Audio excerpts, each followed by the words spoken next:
ನಿಮ್ಮ ಹಳೆಯ ಚಿನ್ನದ ಒಡವೆನ ಅಧಿಕ ಬೆಲೆಗೆ ಮಾರಬೇಕೆ? ಆಟಿಕಾಗೆ ಕಾಲ್ ಮಾಡಿ 8880 ಅಟ್ಟಿಕಾ ಗೋಲ್ಡ್ ಕಂಪನಿ. ನಮಸ್ಕಾರ, ಗ್ಯಾರಂಟಿ ನ್ಯೂಸ್ಗೆ ಸ್ವಾಗತ. ನಾನು ಸತೀಶ್ ಆಂಜನಪ್ಪ.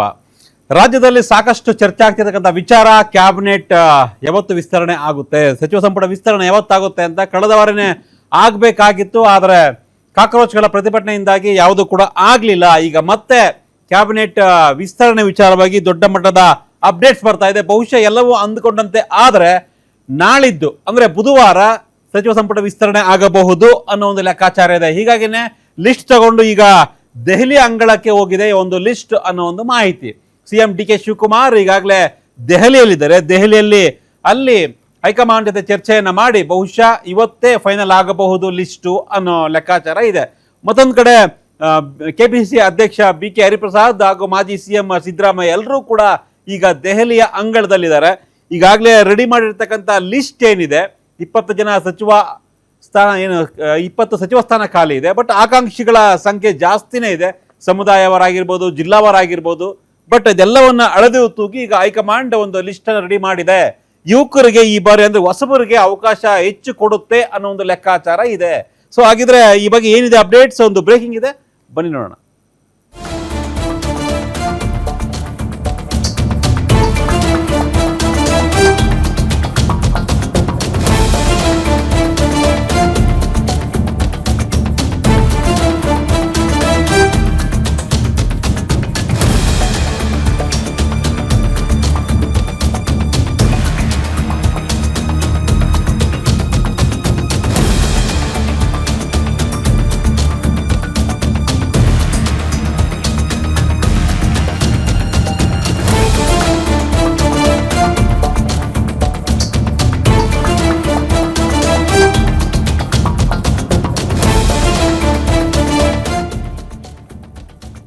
ಎಸ್, ನಾಳೆಯೊಳಗೆ ಸಚಿವ ಸಂಪುಟ ವಿಸ್ತರಣೆ ಆಗೋದು ಪಕ್ಕ ಅನ್ನೋ ಒಂದು ಮಾಹಿತಿ ಬರ್ತಾ ಇದೆ. ಇವತ್ತೇನು ದೆಹಲಿಯಲ್ಲಿ ಹೈಕಮಾಂಡ್ ನಾಯಕರ ಜೊತೆ ಸಭೆ ಇದೆ, ಮೀಟಿಂಗ್ ಇದೆ. ಆ ಮೀಟಿಂಗ್ ಆದ್ಮೇಲೆ ಇವತ್ತೇ ಬಹುತೇಕ ಫೈನಲ್ ಆಗ್ಬಹುದು. ನಾಳೆ ವಾಪಸ್ ಬೆಂಗಳೂರಿಗೆ ಬಂದು ನಾಳಿದ್ದು ಸಚಿವ ಸಂಪುಟ ವಿಸ್ತರಣೆಯ ಅಂದ್ರೆ ಹೊಸ ಸಚಿವರ ಪದಗ್ರಹಣ ಆಗಬಹುದು ಅನ್ನೋ ಲೆಕ್ಕಾಚಾರ ಇದೆ. ಇವತ್ತು ಸಂಜೆ ದೆಹಲಿಯಲ್ಲಿ ಹೈಕಮಾಂಡ್ ನಾಯಕರ ಜೊತೆ ಮೀಟಿಂಗ್ ಇದೆ ಸಿಎಂ ಡಿ ಕೆ ಶಿವಕುಮಾರ್ ಅವರಿಗೆ. ಅದರ ಜೊತೆ ಕೆಲವೊಂದಿಷ್ಟು ಸಂಸದರ ಜೊತೆ ಇವತ್ತು ಸಭೆ ಮಾಡ್ತಾ ಇದ್ದಾರೆ. ಅದು ಬೇರೆ ಉದ್ದೇಶಕ್ಕೆ, ನಾಟ್ ಕ್ಯಾಬಿನೆಟ್ ವಿಸ್ತರಣೆಗಲ್ಲ. ಬಟ್ ಹೈಕಮಾಂಡ್ ಜೊತೆ ರಾಹುಲ್ ಗಾಂಧಿ ಜೊತೆ ಏನು ಸಭೆ ಇದೆ ಅದು ಇನ್ನು ಇವತ್ತು ನೈಟ್ ಆಗುತ್ತಾ ಅಥವಾ ನಾಳೆ ಮಾರ್ನಿಂಗ್ ಆಗುತ್ತಾ ಅನ್ನೋದು ಕನ್ಫರ್ಮ್ ಆಗಿಲ್ಲ. ಒಟ್ಟಿನಲ್ಲಿ ಇವತ್ತು ಸಂಜೆ ಅಥವಾ ನಾಳೆ ಬೆಳಗ್ಗೆ ಅಥವಾ ನಾಳೆ ಮಧ್ಯಾಹ್ನದ ಒಳಗಡೆ ಪಟ್ಟಿ ಅಧಿಕೃತವಾಗುತ್ತೆ. ಯಾರಿಗೆ ಸಚಿವ ಸ್ಥಾನ ಕೊಡಬೇಕು, ಯಾರಿಗೆ ಈ ಒಂದು ಸಚಿವ ಸ್ಥಾನದಿಂದ ಯಾರನ್ನ ಕೈ ಬಿಡಲಾಗುತ್ತೆ ಅನ್ನೋ ಒಂದು ವಿಚಾರವಾಗಿ ನಾಳೆ ಮಧ್ಯಾಹ್ನದ ಒಳಗಡೆ ಪಕ್ಕ ಕನ್ಫರ್ಮ್ ಆಗುತ್ತೆ. ಸೊ ಈ ನಿಟ್ಟಿನಲ್ಲಿ ಒಂದು ಕನ್ಫರ್ಮ್ ಆದ್ರೆ ನಾಳಿದ್ದೆ ಅಂದ್ರೆ ಬುಧವಾರವೇ ಸಚಿವ ಸಂಪುಟ ವಿಸ್ತರಣೆ ಆಗಬಹುದು. ಯಾರೆಲ್ಲ ಆಕಾಂಕ್ಷಿಗಳಿದ್ದಾರೆ ಅಥವಾ ಯಾರಿಗೆ ಫೈನಲ್ ಆಗಿದೆ ಇವ್ರದ್ದು ಫೈನಲ್ ಆಗಬಹುದು ಅನ್ನೋ ಒಂದು ಲೆಕ್ಕಾಚಾರ ಇದೆ. ಸ್ಕ್ರೀನ್ ಮೇಲೆ ನೋಡ್ತಾ ಇದ್ದಾರೆ, ಬಹುಶಃ ಇವರೆಲ್ಲರೂ ಫೈನಲ್ ಆಗಬಹುದು ಅನ್ನೋ ಒಂದು ಮಾಹಿತಿ ಇದೆ.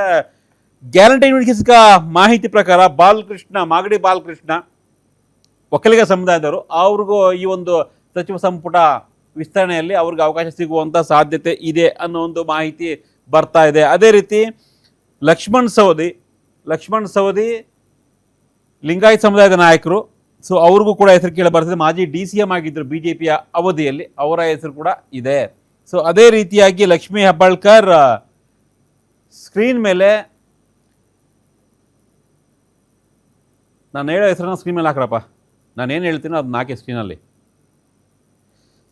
ಸೊ ಲಕ್ಷ್ಮೀ ಹೆಬ್ಬಾಳ್ಕರ್ ಹೆಸರು ಕೂಡ ಈ ಒಂದು ಪಟ್ಟಿಯಲ್ಲಿ ಇದೆ, ಅಂದರೆ ಮತ್ತೆ ಸಚಿವರಾಗ್ತಾರೆ ಅನ್ನೋ ಒಂದು ಮಾಹಿತಿ ಇದೆ. ಅದೇ ರೀತಿ ವಿಜಯಾನಂದ ಕಾಶಪ್ಪನವರ್ ಈಗ ಲಿಂಗಾಯತ ಮುಖಂಡರು, ಬಾಗಲಕೋಟೆಯ ನಾಯಕರು, ಲಿಂಗಾಯತ ಮುಖಂಡರು ಆದಂತಹ ವಿಜಯಾನಂದ ಕಾಶಪ್ಪನವರ ಹೆಸರು ಕೂಡ ಕೇಳಿ ಬರ್ತಾ ಇದೆ.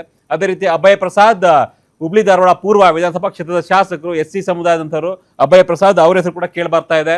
ಅವರು ಕೂಡ ಬಹುಶಃ ಪಕ್ಕ ಆಗಿದೆ, ಮಂತ್ರಿ ಆಗ್ತಾರೆ ಅನ್ನೋ ಲೆಕ್ಕಾಚಾರ. ಇನ್ನು ರುದ್ರಪ್ಪ ಲಮಾಣಿ ಹಾವೇರಿಯಿಂದ, ಇವರು ಕೂಡ SC ಕಮ್ಯುನಿಟಿಯವರು, ಅವರು ಕೂಡ ಸಚಿವ ಸ್ಥಾನ ಬಹುತೇಕ ಫೈನಲ್ ಅನ್ನೋ ಒಂದು ಲೆಕ್ಕಾಚಾರ ಕೇಳಿ ಬರ್ತಾ ಇದೆ.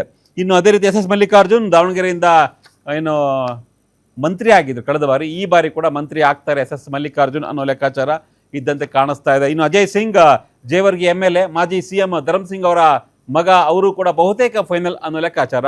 ಅದೇ ರೀತಿ ಬಸವರಾಜ ರಾಯರೆಡ್ಡಿ, ಕೊಪ್ಪಳದಿಂದ ರೆಡ್ಡಿ ಲಿಂಗಾಯತ ಕಮ್ಯುನಿಟಿಯವರು, ಈ ಹಿಂದೆ CM ಸಿದ್ದರಾಮಯ್ಯನವರ ಸಂಪುಟದಲ್ಲಿ ರಾಜಕೀಯ ಕಾರ್ಯದರ್ಶಿ ಆಗಿದ್ರು, ಅವ್ರ ಹೆಸರು ಕೂಡ ಕೇಳಿ ಬರ್ತಾ ಇದೆ. ಈಗ ಸಚಿವರಾಗ್ತಾರೆ ಬಹುತೇಕ ಅನ್ನೋ ಒಂದು ಲೆಕ್ಕಾಚಾರ. ಇನ್ನು ಅದರಂತೆ ಶಿವರಾಜ್ ತಂಗಡಗಿ ಕಳೆದ ಬಾರಿ ಸಚಿವರಾಗಿದ್ದರು 3 ವರ್ಷಗಳ ಕಾಲ ಸಿದ್ದರಾಮಯ್ಯ ಅವಧಿಯಲ್ಲಿ. ಈ ಬಾರಿ ಕೂಡ ಮಂತ್ರಿ ಆಗ್ತಾರೆ. ಬೋವಿ ಕಮ್ಯುನಿಟಿ ಅವರು, ಕನಕಗಿರಿ ವಿಧಾನಸಭಾ ಕ್ಷೇತ್ರ ಬೋವಿ ಕಮ್ಯುನಿಟಿ ಸೇರಂತವರು ಶಿವರಾಜ್ ತಂಗಡಗಿ ಅವ್ರ ಹೆಸರು ಕೂಡ ಬಹುತೇಕ ಪಕ್ಕ ಫೈನಲ್ ಆಗಿದೆ ಅಂತ. ಇನ್ನು ಬಿ ನಾಗೇಂದ್ರ ಮಾಜಿ ಸಚಿವರು ವಾಲ್ಮೀಕಿ ಹಗರಣದಲ್ಲಿ ರಾಜೀನಾಮೆ ಕೊಟ್ಟು ಹೋಗಿದ್ರು, ಈಗ ಮತ್ತೆ ಸಿಗ್ತದೆ ಅನ್ನೋ ಲೆಕ್ಕಾಚಾರ ಇದೆ. ಇನ್ನೂ ಕೂಡ ಕೆಲವೊಂದಿಷ್ಟು ತನಿಖೆ ವಿಚಾರವಾಗಿ ಅವ್ರಿಗೆ ಕಂಟಕ ಇದೆ ಅನ್ನೋ ಒಂದು ಲೆಕ್ಕಾಚಾರ. ಆದರೂ ಕೂಡ ಬಳ್ಳಾರಿಯಿಂದ ಅವ್ರು ಬರ್ತಾರೆ ಅನ್ನೋ ಒಂದು ಲೆಕ್ಕಾಚಾರ ಇದೆ, ನೋಡೋಣ. ಮತ್ತೊಬ್ಬರು ಬಸನಗೌಡ ದದ್ದಲ್ ರಾಯಚೂರು, ಇವರು ಕೂಡ ವಾಲ್ಮೀಕಿ ಕಮ್ಯುನಿಟಿ ಅವ್ರ ಹೆಸರು ಕೂಡ ಬಲವಾಗಿ ಕೇಳಿ ಬರ್ತಾ ಇದೆ. ಇನ್ನು ಅದೇ ರೀತಿ ಸಿನ್ನೂರಿಂದ, ರಾಯಚೂರಿನ ಸಿನ್ನೂರಿಂದ ಹಂಪನಗೌಡ ಬಾದರ್ಲಿ ಇವ್ರ ಹೆಸರು ಕೂಡ ಮುಂಚೂಣಿಯಲ್ಲಿದೆ. ಸೊ ಇವರು ಕೂಡ ಬಹುತೇಕ ಫೈನಲ್ ಆಗಿದೆ ಅನ್ನೋ ಲೆಕ್ಕಾಚಾರ. ಇನ್ನು ರಘುಮೂರ್ತಿ ಚಳ್ಳಕೆರೆಯಿಂದ, ಸೊ ಅವ್ರ ಹೆಸರು. ಆಮೇಲೆ ತುಮಕೂರಿನ ಗುಬ್ಬಿ ಕ್ಷೇತ್ರದ ಶ್ರೀನಿವಾಸ್ ಅವರ ಹೆಸರು ಕೂಡ ಕೇಳಿ ಬರ್ತಾ ಇದೆ. JDSನಲ್ಲಿದ್ದು ಕಾಂಗ್ರೆಸ್ ಬಂದು ಸ್ವಂತ ಬಲದಿಂದ ಗೆದ್ದಂಥವರು ಗುಬ್ಬಿ ಶ್ರೀನಿವಾಸ್ ಅವರ ಹೆಸರು ಕೂಡ ಬಲವಾಗಿ ಕೇಳಿ ಬರ್ತಾ ಇದೆ. ಬಹುತೇಕ ಫೈನಲ್ ಆಗಿದೆ ಅನ್ನೋ ಲೆಕ್ಕಾಚಾರ. ಇನ್ನು ಷಡಕ್ಷರಿ ತುಮಕೂರಿನ ತಿಪ್ಟೂರು ವಿಧಾನಸಭಾ ಕ್ಷೇತ್ರದವರು ಲಿಂಗಾಯತರು, DCM ಆಗಿರ್ತಕ್ಕಂಥ ಪರಮೇಶ್ವರ್ ಅವರಿಗೆ ಅತ್ಯಾಪ್ತರು, ಅವರು ಕೂಡ ಫೈನಲ್ ಆಗಿದ್ದಾರೆ ಅನ್ನೋ ಒಂದು ಲೆಕ್ಕಾಚಾರ ಇದೆ. ಇನ್ನು ಶರತ್ ಬಚ್ಚೇಗೌಡರು ಹೊಸಕೋಟೆ ವಿಧಾನಸಭಾ ಕ್ಷೇತ್ರ ಯಂಗ್ ಅಂಡ್ ಎನರ್ಜೆಟಿಕ್ ಲೀಡರ್, ಯುವ ನಾಯಕರು, ಒಕ್ಕಲಿಗ ಸಮುದಾಯದಿಂದ DK ಶಿವಕುಮಾರ್ಗೆ ಅತ್ಯಾಪ್ತರು. ಅದೇ ರೀತಿ ಹೈಕಮಾಂಡ್ಗೂ ಕೂಡ ನೀಲಿ ಕಡಿನ ಹುಡುಗ ರಾಹುಲ್ ಗಾಂಧಿಗೆ. ಸೊ ಇನ್ನು ಮುಂದುವರೆದು ರಿಜ್ವಾನ್ ಅರ್ಷದ್ ಶಿವಾಜಿನಗರ ಕ್ಷೇತ್ರದ MLA, 2ನೇ ಬಾರಿ MLA, ಒಮ್ಮೆ MLC ಕೂಡ ಆಗಿದ್ರು. ಸೊ ಅಲ್ಪಸಂಖ್ಯಾತರ ಕೋಟಾದಲ್ಲಿ ರಿಜ್ವಾನ್ ಅರ್ಷದ್ ಹೆಸರು ಬಹುತೇಕ ಫೈನಲ್ ಆಗಬಹುದು ಅನ್ನೋ ಲೆಕ್ಕಾಚಾರ ಇದೆ. ಇನ್ನು ಕೃಷ್ಣಪ್ಪ ಒಕ್ಕಲಿಗ ಸಮುದಾಯದವರು ವಿಜಯನಗರ ವಿಧಾನಸಭಾ ಕ್ಷೇತ್ರದ 4 ಬಾರಿ MLA ಆಗಿದ್ದಾರೆ. ಅದೇ ರೀತಿ ಸುಬ್ಬಾರೆಡ್ಡಿ ಬಾಗೇಪಲ್ಲಿ ವಿಧಾನಸಭಾ ಕ್ಷೇತ್ರದ MLA, ರೆಡ್ಡಿ ಒಕ್ಕಲಿಗ ಕಮ್ಯುನಿಟಿ ಅವರು. ಇನ್ನು ನಾರಾಯಣಸ್ವಾಮಿ ಬಂಗಾರಪೇಟೆ ದಲಿತ ಸಮುದಾಯಕ್ಕೆ ಸೇರಿದಂಥವ್ರು, ನಾರಾಯಣಸ್ವಾಮಿ, SN ನಾರಾಯಣಸ್ವಾಮಿ. ಇನ್ನು ಶಿವಣ್ಣ ಆನೇಕಲ್ ಶಿವಣ್ಣ ದಲಿತ ಸಮುದಾಯಕ್ಕೆ ಸೇರಿದಂಥವ್ರು, ಆನೇಕಲ್ ವಿಧಾನಸಭಾ ಕ್ಷೇತ್ರದ MLA. ಅದೇ ರೀತಿ ಚಲುವರಾಯಸ್ವಾಮಿ ನಾಗಮಂಗಲದ MLA, ಎಕ್ಸ್ ಮಂತ್ರಿ ಕೂಡ ಹೌದು, ಕೃಷಿ ಸಚಿವರಾಗಿದ್ದರು ಸಿದ್ದರಾಮಯ್ಯನವರ ಕಾಲದಲ್ಲಿ. ಇನ್ನು ನರೇಂದ್ರ ಸ್ವಾಮಿ ಮಳವಳ್ಳಿ ವಿಧಾನಸಭಾ ಕ್ಷೇತ್ರ SC ಕಮ್ಯುನಿಟಿ ಅವರು, ಇವರು ಕೂಡ ಬಲವಾಗಿ ಕೇಳಿ ಬರ್ತದೆ. ನರೇಂದ್ರ ಸ್ವಾಮಿ ಕೂಡ ಬಹುತೇಕ ಮಂತ್ರಿ ಆಗೋದು ಪಕ್ಕ ಅನ್ನೋ ಲೆಕ್ಕಾಚಾರ ಇದೆ. ಇನ್ನು ತನ್ವೀರ್ ಶೇಟ್ ಚಾಮರಾಜದಿಂದ, ಮೈಸೂರು ಜಿಲ್ಲೆ ಚಾಮರಾಜದಿಂದ ಮುಸ್ಲಿಂ ಅಲ್ಪಸಂಖ್ಯಾತ ಕೋಟದಲ್ಲಿ ತನ್ವೀರ್ ಶೇಟ್ ಹೆಸರು ಕೂಡ ಕೇಳಿ ಬರ್ತಾ ಇದೆ. ಮಹದೇವಪ್ಪ ಟಿ ನರಸೀಪುರ ಹಿರಿಯ ನಾಯಕರು, ಮಾಜಿ ಮಂತ್ರಿಗಳು.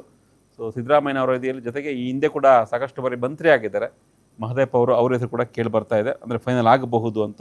ಇನ್ನು AS ಪೊನ್ನಣ್ಣ ವಿರಾಜಪೇಟೆ ಕೊಡವ ಕಮ್ಯುನಿಟಿಯಿಂದ ಫಸ್ಟ್ ಟೈಮ್ MLA. ಒಂದು ಕಡೆ ವಕೀಲರು, ಜೊತೆಗೆ ಕಾಂಗ್ರೆಸ್ಗೆ ಸಿದ್ದರಾಮಯ್ಯನವ್ರಿಗೆ ಎಲ್ರಿಗೂ ಕೂಡ ಕಾನೂನಿನ ಒಂದು ಪಾಠವನ್ನು ಅಥವಾ ಹೆಚ್ಚು ಕಾನೂನಿನ ಪಂಡಿತರು, ಸಂಸದೀಯ ಪಟುವಾಗಿ ಹೆಚ್ಚು ಖ್ಯಾತಿ ಗಳಿಸಿರ್ತಕ್ಕಂಥ AS ಪೊನ್ನಣ್ಣ ಅವರ ಹೆಸರು ಕೂಡ ಕೇಳಿ ಬರ್ತಾ ಇದೆ. ಅದೇ ರೀತಿ RV ದೇಶಪಾಂಡೆ ಹಿರಿಯ ನಾಯಕರು, ಹಳೆಯಲ ವಿಧಾನಸಭಾ ಕ್ಷೇತ್ರ ಸಾಕಷ್ಟು ಬಾರಿ ಸಚಿವರಾಗಿದ್ದಾರೆ.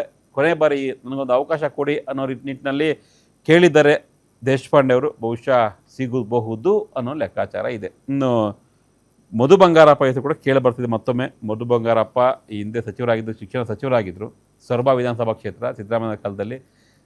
ಮಧು ಬಂಗಾರಪ್ಪ ಅವರ ತಂದೆ ಬಂಗಾರಪ್ಪ ಅವರ ಶಿಷ್ಯ DK ಶಿವಕುಮಾರ್ ಈಗ CM ಆಗಿದ್ದಾರೆ. ಹೀಗಾಗಿ ಮಧು ಬಂಗಾರಪ್ಪಗೆ ಮತ್ತೊಂದು ಚಾನ್ಸ್ ಸಿಗಬಹುದು ಅಂತ. ಇನ್ನೂ ಸಿಕ್ಕಾಪಟ್ಟೆ ಜನ ಆಕಾಂಕ್ಷಿಗಳಿದ್ದಾರೆ ಈ ವಿಚಾರದಲ್ಲಿ. ಬೇಲೂರು ಗೋಪಾಲಕೃಷ್ಣ ಕೂಡ ಸಾಗರದಿಂದ, ಅವರು ಕೂಡ ಈಡಿಗ ಕಮ್ಯುನಿಟಿ ಅವರು, ಅವ್ರ ಹೆಸರು ಕೂಡ ಕೇಳಿ ಬರ್ತಾ ಇದೆ. ನೋಡಬೇಕು ಯಾರ್ದು. ಒಂದು 40 ಜನ ಆಕಾಂಕ್ಷಿಗಳಿದ್ದಾರೆ, 40ರಿಂದ 50 ಜನ ಕೂಡ ಎಲ್ಲಿ ಕೊಟ್ಟರೆ ಎಲ್ಲರೂ ಆಗ್ತಾರೆ. ಬಟ್ ಈ ಲಿಸ್ಟ್ನಲ್ಲಿ ಯಾರು ಕನ್ಫರ್ಮ್ ಆಗ್ತಾರೆ, ಇವೆಲ್ಲರೂ ಕೂಡ ಬಹುತೇಕ ಫೈನಲ್ ಆಗಿದೆ ಅಂತ. ಇದರಲ್ಲಿ ಒಂದು 4 ಜನ ಬಿಟ್ಟೋಗ್ಬಹುದು, ಯಾಕಂದರೆ ನಾವು ಒಂದು 25 ಜನ ಹೆಸರು ಹೇಳ್ಬಿಟ್ಟಿದ್ದೀವಿ. ಸೊ 20 ಜನಕ್ಕೆ ಮಾತ್ರ ಸಾಧ್ಯತೆ ಇದೆ. ಹೀಗಾಗಿ 20 ಜನರ ಪಟ್ಟಿ ಬಹುತೇಕ ನಾಳೆ ಫೈನಲ್ ಆಗಬಹುದು. ಲಿಸ್ಟ್ ನೋಡಿದ್ವಿ ಈಗ ನಾವು. ಈ ನಡುವೆ ಸಾಕಷ್ಟು ಚರ್ಚೆ ಆಗ್ತಿರ್ತಕ್ಕಂಥ ವಿಚಾರ, ಸಚಿವ ಸ್ಥಾನಕ್ಕಾಗಿ ಭಾರಿ ಶಾಸಕರು ಸಿಕ್ಕಾಪಟ್ಟೆ ಲಾಬಿಯನ್ನು ಮಾಡ್ತಾ ಇದ್ದಾರೆ. ಸೊ ಈ ಲಾಬಿ ಎಲ್ಲಿಗೆ ಹೋಗುತ್ತೆ ಅನ್ನೋದು ನೋಡಬೇಕು.